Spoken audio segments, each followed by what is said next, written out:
This is another episode of Where Ya At, and where we at? Well, are we in the South Side, you guys? I am proximity challenged.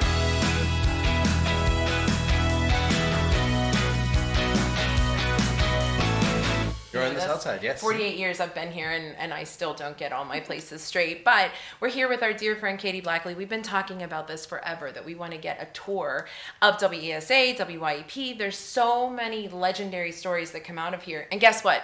It's way too cold for us to be outside. So we are doing the Where Ya At from inside this building. And Brian, you are going to sort of lead this brigade because you've been around for 21 years. Yeah, I've been working for both stations for about 21 years. Yeah. Our WhereYaAts always feature like three things of your neighborhood. Your neighborhood's all inside this building. Well, I mean, let's start in this room. This room Okay. is like kind of the cornerstone, the key point of the room. This is our, what we call the large performance space. It's not a very exciting name, but it is where we have all of these great studio LPS. performances. Yes, the Large LPS. Yeah, the we LPS. actually do call it the LPS. Yeah. See, it's like I knew.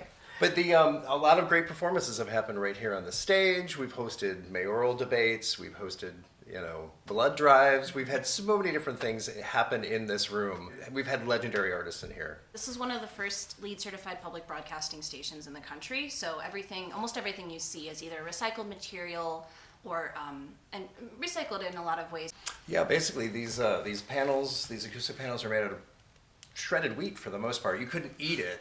It's a very but- fiber intensive. Did I look Yes, hungry? but there's it's basically shredded wheat particles that they make into boards, and that stuff exists all over this building.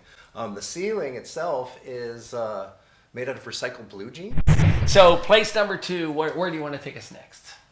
Let's talk about the WESA on-air studio, Okay. which is where you will hear our morning and afternoon hosts deliver the news about Pittsburgh and southwestern Pennsylvania every day. It's where our newsroom takes the stories that they're reporting on every day and they put them into our newscasts, and we're able to make sure that you're more informed and that people know what's going on in their community, because that's what our mission is at WESA and WYEP. But specifically, we want people to know, what's the latest on PPS funding, or what's the city council talking about this week? How is this going to impact my neighborhood, my community? I am the journalism geek. We talk about this regularly, and we get to see this amazing newsroom. You hear these stories about newsrooms being like loud, boisterous places, and they're throwing stuff around and they're trying to hit the deadlines.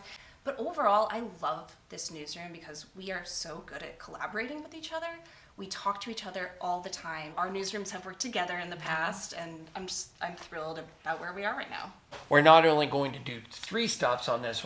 It's kind of a WhereYaAt, fourth sneak Let's in. go with a fourth, right? Because Yeah. we have another radio studio yet. WYP turned 50 last April, 2024.